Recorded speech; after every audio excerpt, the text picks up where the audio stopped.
welcome to the Inspired Intentions podcast with Skyterra Wellness. If you've been too busy and not taking care of yourself, it's time to reset habits and plunge into your new normal. Jeff and Rachel back here with you today, and we have a really exciting topic. Sure do. Oh my gosh. Like the brain? Is that what we're talking about today? We're going to talk about the brain. Oh my gosh. And we're going to talk about how to change thought patterns, which can be really intimidating for a lot of people. But I have confidence in our really great guest. Yeah, I think she can do it. I think she can help many of us at home start to rewire things, start to kind of shift how we're looking at a lot of different things. And I think, going into this podcast, well, let's first introduce Shannon. This is Shannon Worley. She's the lead therapist at Skyterra. Hi, Shannon. Welcome. Hi, Rachel. How are you? Good. How are you? I'm doing well. Thanks for having me. Thanks Shannon, so much for being here. So nice to have you, Shannon. Thanks, Jeff. And I think what I was just saying was going into this podcast, Shannon is a therapist, and she's going to give us some really specific ways that we can change our thought patterns, especially around food and coping skills. And I would say, I know that a lot of folks listen to podcasts when you're driving. Maybe save this one for a time when you can give your full attention to listening, because I think there's going to be some really powerful things knowing Shannon and knowing what she's bringing to the table. So maybe save this for when you can be in a quiet space and really truly listen. But just to kick things off, we were just chatting before we started recording, and Shannon, just as we were about to start recording, had this really great message. And I wanted to share that with you. We actually kind of stopped talking about it so that we could share it with everybody. And that's called riding the wave. Do you want to talk about that, Shannon? Yeah, sure. I'd love to. It's one of my favorite things to talk about, actually. So riding the wave is this concept, and we have it played into rewiring the brain. So riding the wave is that we are sitting with uncomfortable feelings and riding the wave so that we're able to learn how to change our thoughts, feelings, and behaviors through sitting through uncomfortable feelings. So the most intense that a feeling can come to us is for 60 to 90 seconds. And if we can begin to learn how to, number one, be aware of that, number two, to be able to sit with that in a safe place and get through it, then we can learn to become more resilient. We can learn to change our thoughts, which then allow us to, be with those feelings, whether they're uncomfortable or not uncomfortable. And then we're able to change our behavior after that. So riding the wave is really just riding that intense wave of 60 to 90 seconds of those feelings that we want to call uncomfortable. Mm-hmm. So what you're initially saying is whenever feelings happen in our world, the intensity level can almost cause a quick reaction. We can maybe not pause, we can not reflect, and it can lead us astray into maybe some of these difficulties we have around food or just how we're looking at different things or different relationships in our life as well. Absolutely, 100%. And I love the perspective of that too, Shannon, because I think a lot of times difficult feelings can come up and you feel like you're going to feel that way forever. But knowing that the strongest that it's going to be is happening right now, but only maybe for the next 60 to 90 seconds is just a really great way to, like you said, sit with it, have perspective about it, and begin to learn how to cope. And that's what we're talking about today, which is coping, really. Yeah, absolutely. We want to label, our society makes us feel like we need to label our feelings as good or bad or right or wrong when they really just are. And that if we can understand that and know that when that intensity comes, if we're able to develop more helpful coping skills, like Jeff said, then we can respond versus react, which is a huge game changer, especially when it comes to going to the food, whatever that is for you, that is not that most helpful coping skill. I like the reference too, because sometimes I don't think we realize how big a wave is. So if you think back to when you went boogie boarding on the beach, you sometimes catch a wave that takes you further than you expected to go. And so I think that theme will be woven throughout in our conversation of like, okay, certain feelings may stir up different things. And so how do we plan for that wave, but still go in with the expectation, understanding that we can't predict every wave that's going to come our way each day? Yes, absolutely. Okay. We're getting into it. Yeah. It's time. Let's do it. So a few weeks ago, we had a podcast. We had Lindsay Ford, Jeff's wife, on, and she was talking about just, ditching the diet mentality. And I would say that this podcast is almost coming at it in a completely different way. So Shannon's going to bring the therapeutic aspect to thinking about food and handling food and developing coping skills for behavior changes in a completely different way from a different perspective. And, one of the things that we had talked about with Lindsay was this idea of overeating and almost binging. And Lindsay had helped us understand the difference between overeating and, what a true binge looks like. But, how do most people think about overeating in that way? I think most people feel like that's the only tool they have.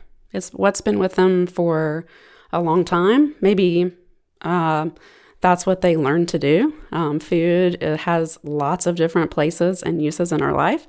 And I think that people often feel that that's the thing that's going to comfort them. And so we're all looking for love. We're all looking for something, a deeper need to be met.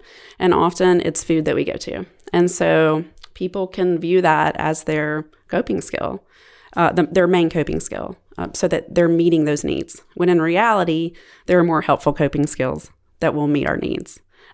People feel like it's their fault, that they're alone, they're ashamed, they think something's wrong with them. Why do I keep doing this? What is it about me that won't allow me to choose something different in the moment? So I think those are some general ways that people think about overeating. Yeah. When you hear guests at Skyterra who say, this is what I've been dealing with, what are some common themes that you hear from people at the beginning of their program or at the beginning of their work with you versus the end? How, what kind of feedback do they give you on this was really helpful for me, or this is how I've been able to change? Yeah, so I think the number one thing that we get is that I never really understood that I've been using the food to meet a deeper need. Mm-hmm. That I've been going to the food and I don't really know why. I know it's related to feelings maybe, but I really just can't get to the bottom of what is going on. So they have the feelings, they are somewhat aware of them. However, there's not a connection or like a very direct connection with the overeating. Absolutely, yeah. Okay. Yeah.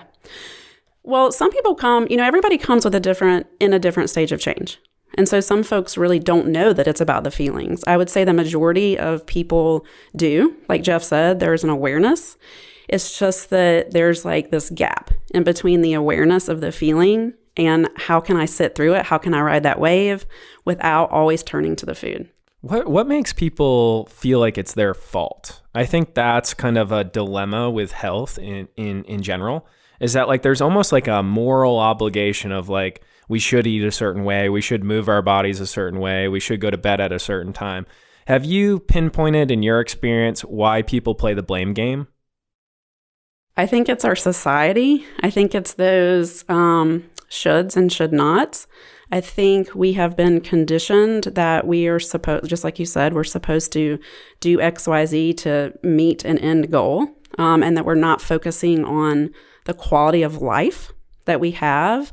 We're constantly trying to meet the next goal. And so what happens if we get to that goal and we actually don't meet it, right?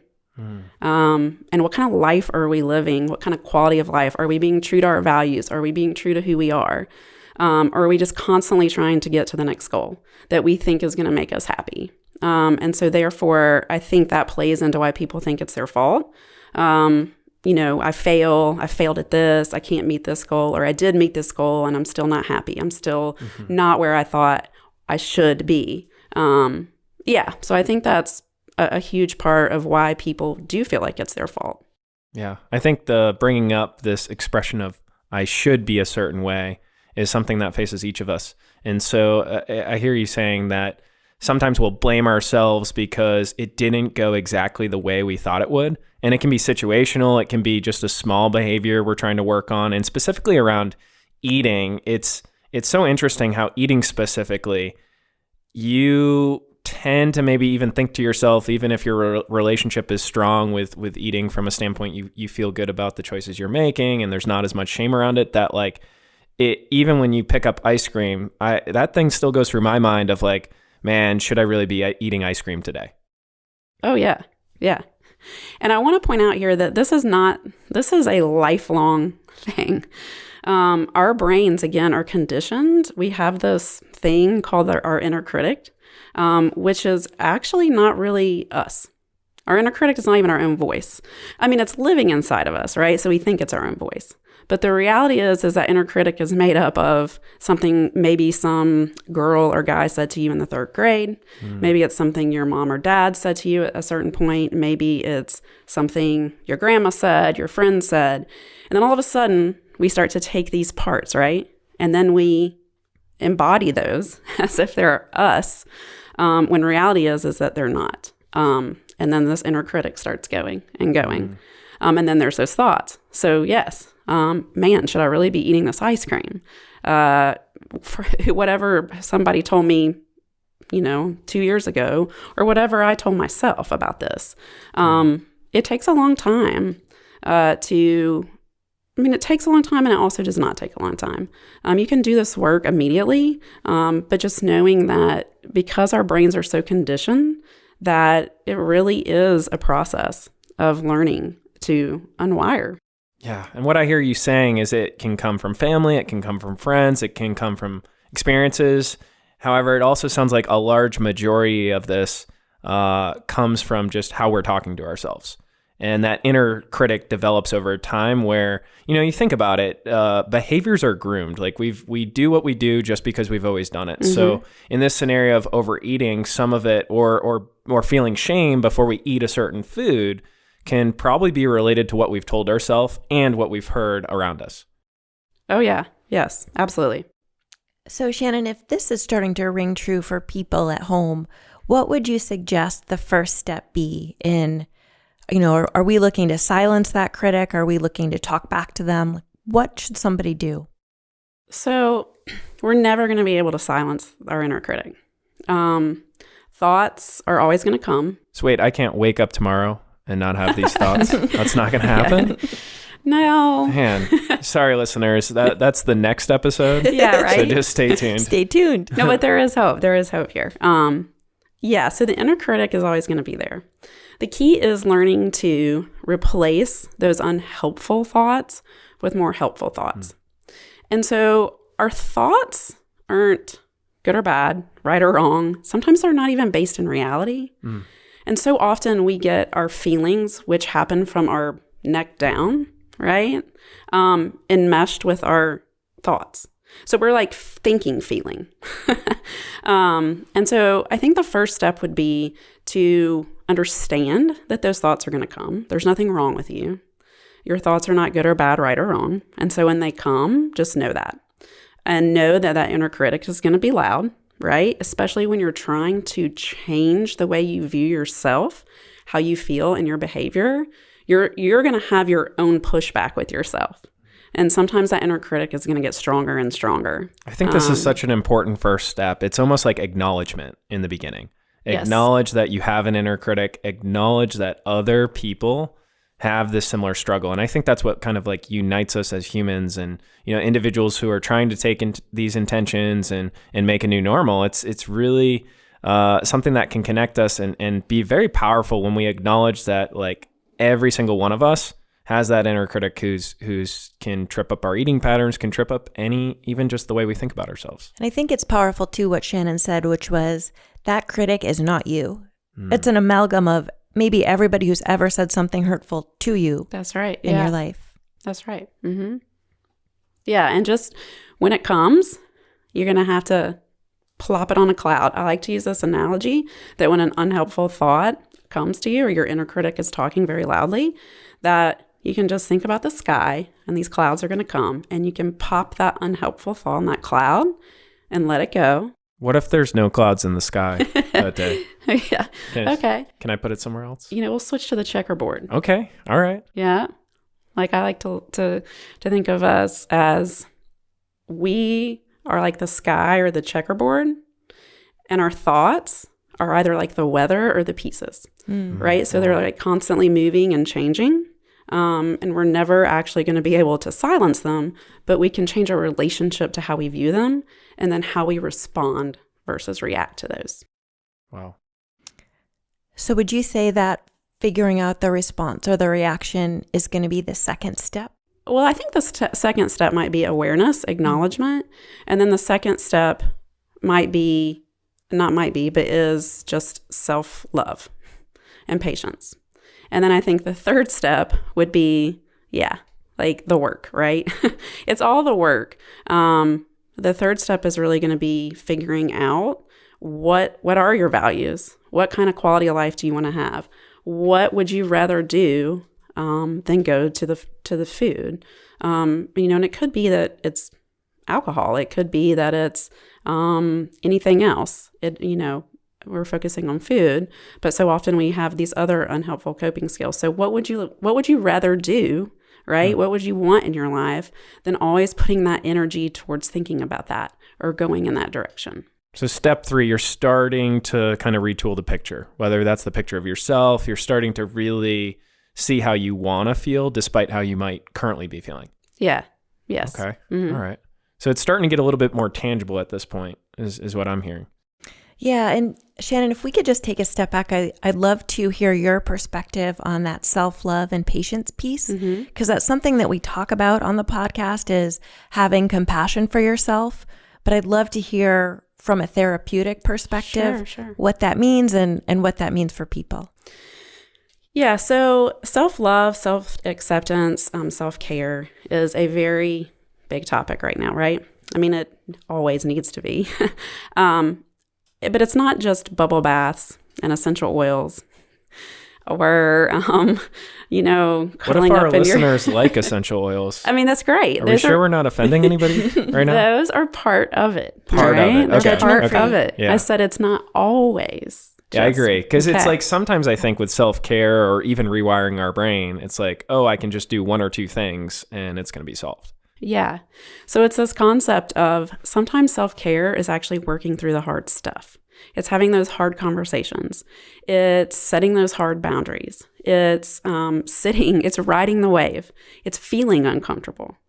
So sometimes when we get to the other side, we're really accepting ourselves and wanting to change behavior. We have to go through the challenge. We have to go through the difficulty.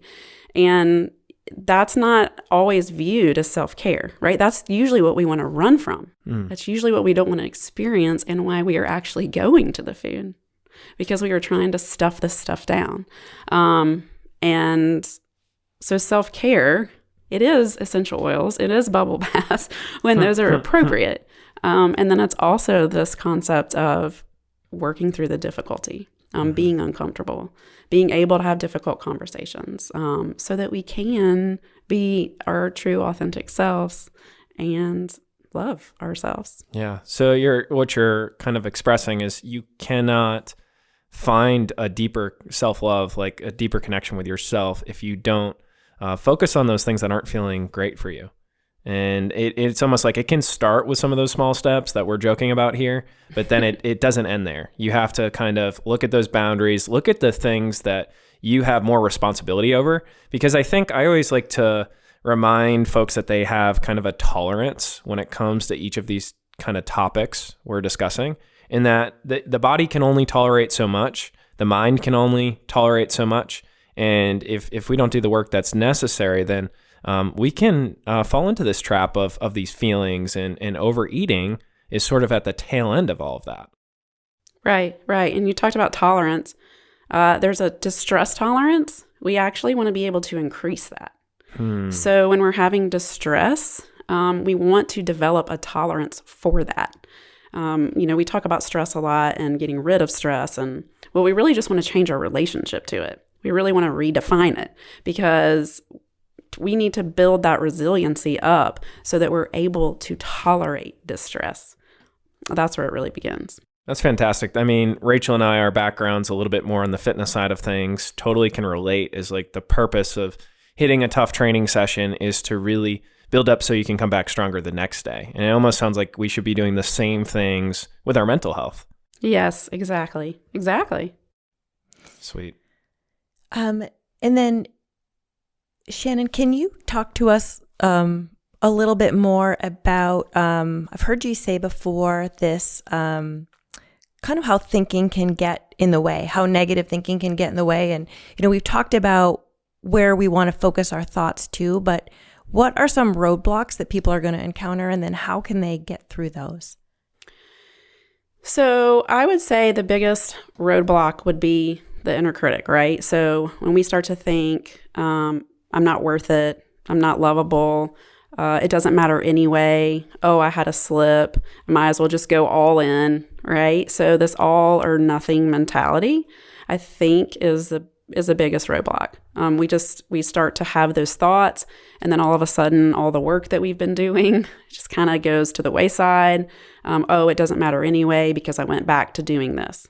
If I could, just encourage people to really understand that slips are going to happen, and that the thinking is going to happen again, like we were talking about before, and that we don't have to do this all or nothing mentality. There's a beautiful gray area in everything.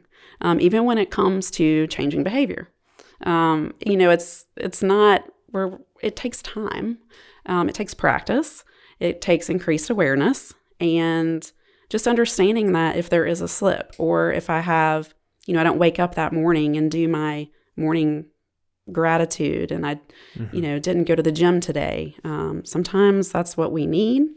Other times we need to challenge ourselves to push a little bit further, but just knowing that we don't have to go into that all or nothing mentality, that there is that gray area. Well, I think we condition the response as well. So it's like if, we've always tried something and then we've seen it as like a failure, it can become our new normal where, okay, we slipped, so everything's over now, back to the drawing boards again, I need a different plan in place. When in actuality, what I've heard from you is you have to spend some time in it to really understand whether it was an actual slip or not. Because when you think of like success, any achievements in life, individuals who are highly successful, there's always a failure or there's always a quote unquote slip that led them to doing something great. And whether that's something great in their life or whether that's just an improvement on their inner critic and how they're handling that, I think we have to remember that we have to recondition the response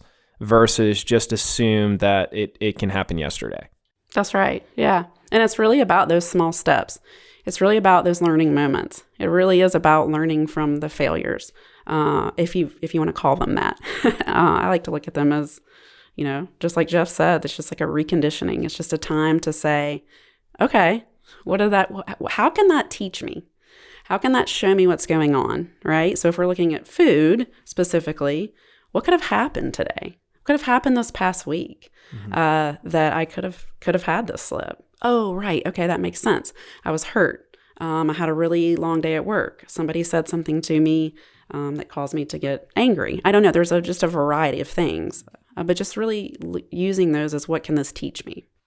Shannon, would that be an example of kind of the work that you can do on your own? Because I think maybe for folks listening at home, I think there's a lot that obviously working with a therapist, working with, someone with your background is going to be really helpful, but what can they do on their own to kind of start to take the steps towards coming up with a new coping skills and healing, really? Yeah, so I would start with a support system, honestly. It doesn't have to be that you leave and go home and get a therapist. It does mean I would look at your support system because the people that you surround yourself with, you would like for them to be supportive and healthy. So I would look at those relationships and make sure that you have that support before you start to engage in any kind of self-awareness work. Starting a journal, really, I think that would be a really good first step to go home and just kind of journal about what's going on in your day. Journal about your feelings that come up when certain things happen. Triggers, right? Identifying triggers. How did I feel around that? Where did that feeling live in my body? What came up for me in my body, so that you begin to notice, oh, I'm feeling a certain way in my body. I must be sad. I must be angry. I must be happy, because it's all together, tied in together. And when you can connect back to your body, then you're able to start being more aware and mindful, which is huge. So journaling, identifying triggers, paying attention to where the feeling lives in your body. Can you say more about that, where the feeling lives in your body? Yes. So I think most of us would know that when a strong feeling comes up for us, we actually can feel it somewhere in our body. So I'll use myself for example.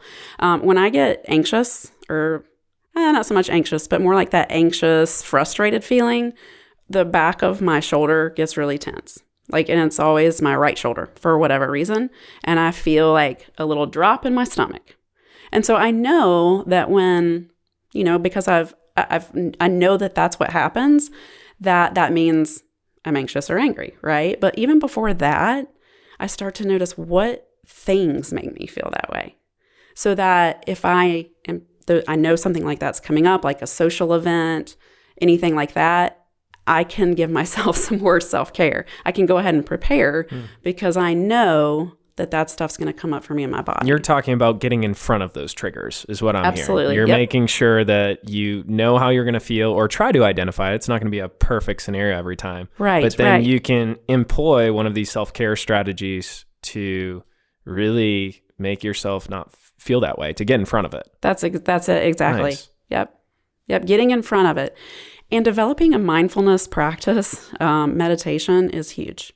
And slowing the nervous system down so that you're able to get ahead of the triggers and recognize. So like a mindfulness practice, like meditation, breath work, essentially this is another proactive strategy so that you're not reactive. Yes. Okay. Yep. Yeah. How would you work that into someone's life who's already very busy?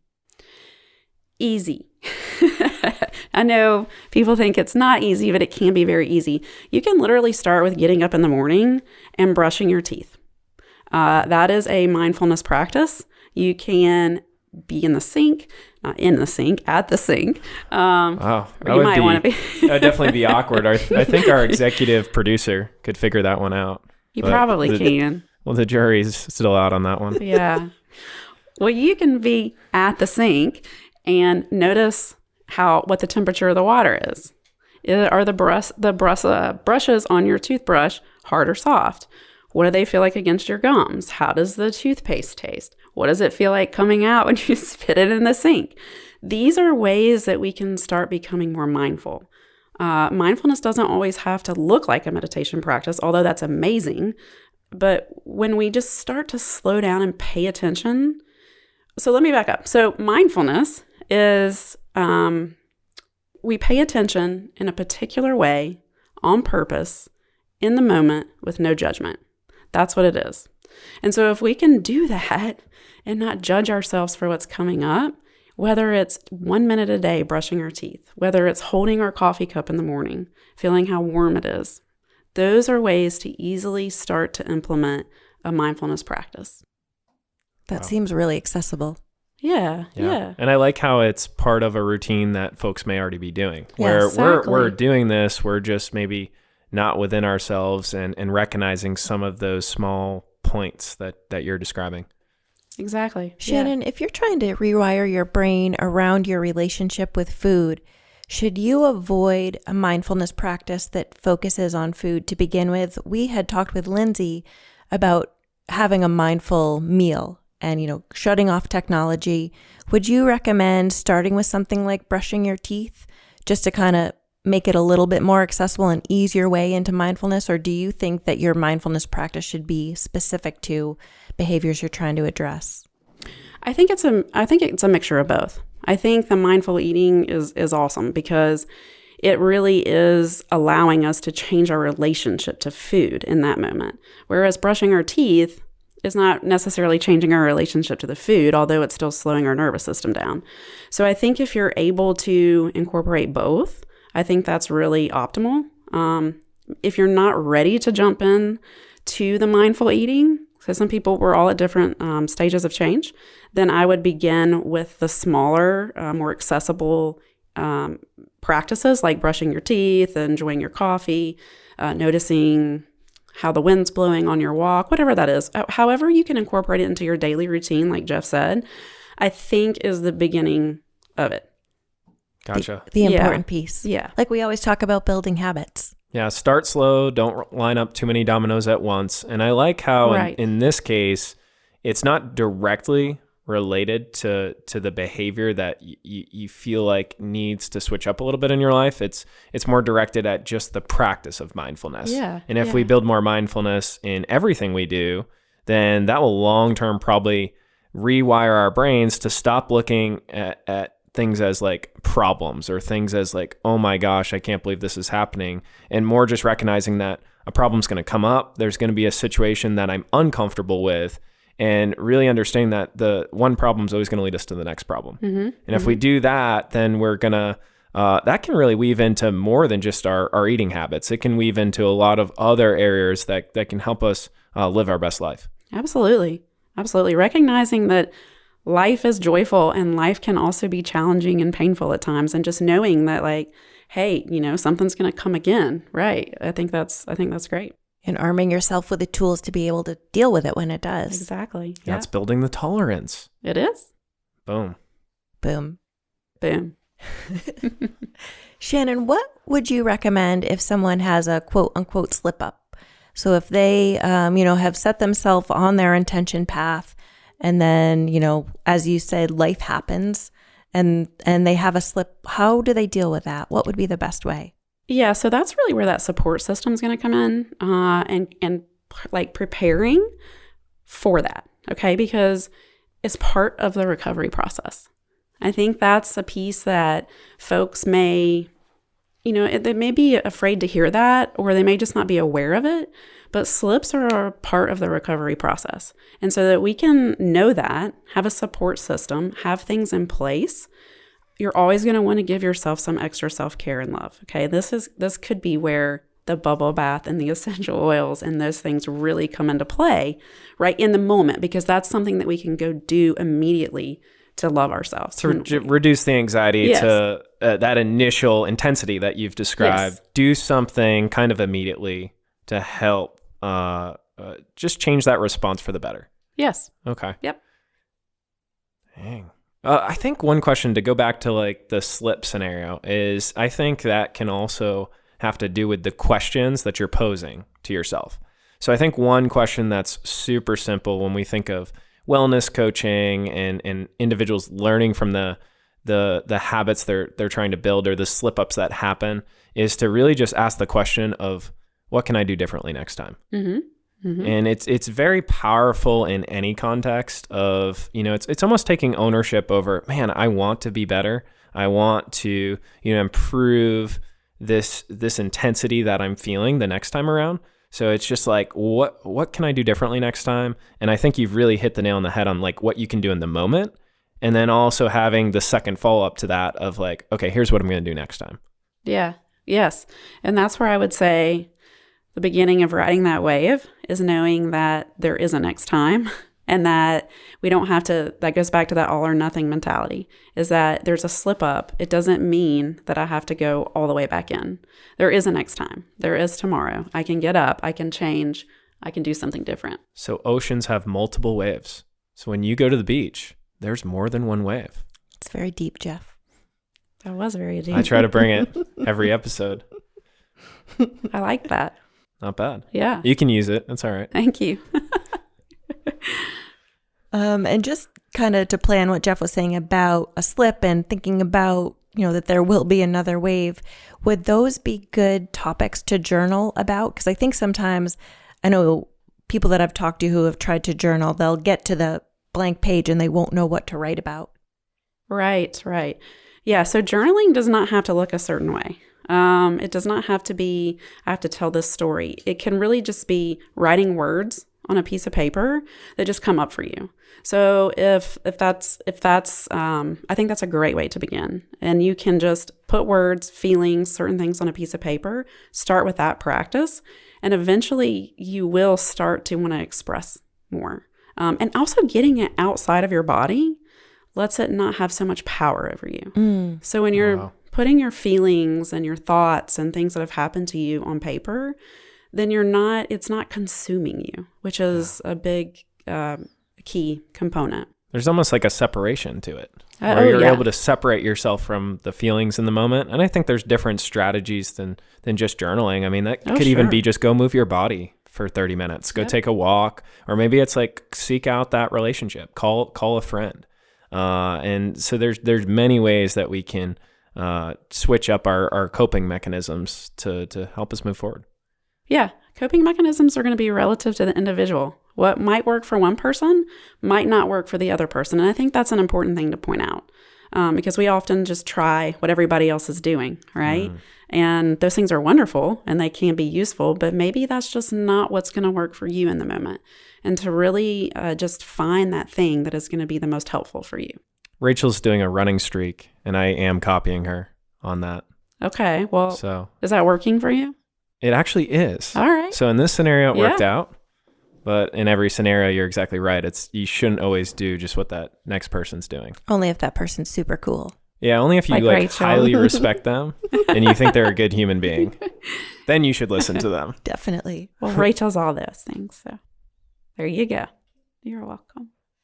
Shannon, are there any coping mechanisms that we haven't mentioned so far that you have seen that work really well for people? Yoga. Mm.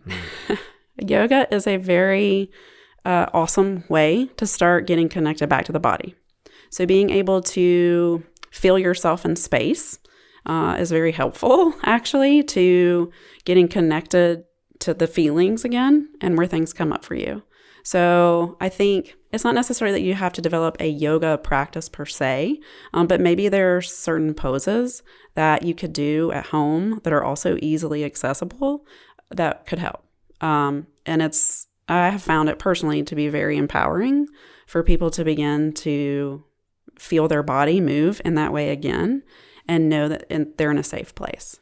Maybe it's on a certain time in your week too. Instead of it like having to be an everyday thing right out of the gates, maybe you pick one of those days where a lot of these feelings come up for you and you just plan to go to a class.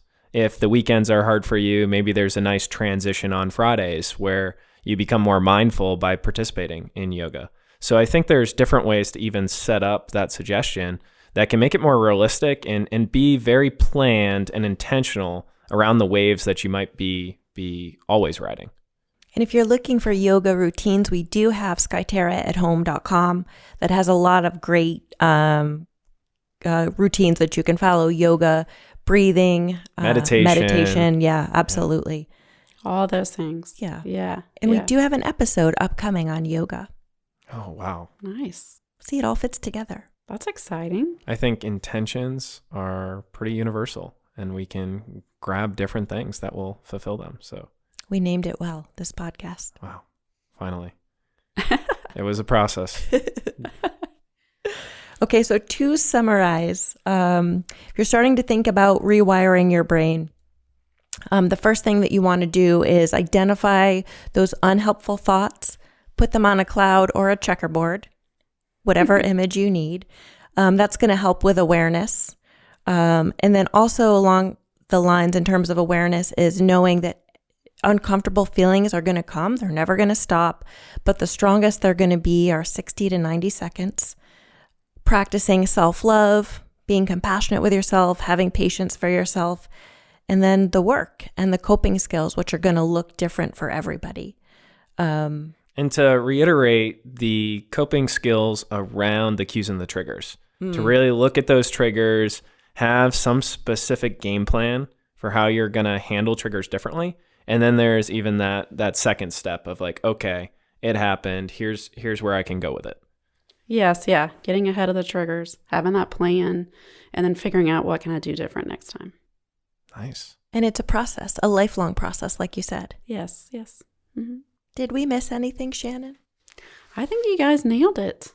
Well, I think you nailed it, Shannon. Did, Shannon. Quite sure there's some topics in here that we have not covered to the extent that we did today. And so really kind of looking at that inner critic, a lot of the things you've explained to us today, I think will resonate with a lot of our listeners to kind of look at things in a different light, but to also look at them with a really new, powerful perspective. Yeah, absolutely. Thank you so much, Shannon. Thanks, Thank you for being Shannon. here. Thank you for having me. I've enjoyed it. We've enjoyed having you. So the Inspired Intentions podcast is a production of Skyterra Wellness. Special thanks to our executive producer, Alan Broyhill. Send us your questions and comments to inspiredintentions@skyterrawellness.com. Rate and review us. Give us 5 stars on iTunes. And if you're not going to give us 5 stars, just Keep refrain. it to yourself. Yeah, it's okay to keep it to yourself. Join us next week as we cut through the unrealistic noise on diets and fitness and show you how healthy living fits seamlessly into your already busy life. Thanks again, Shannon.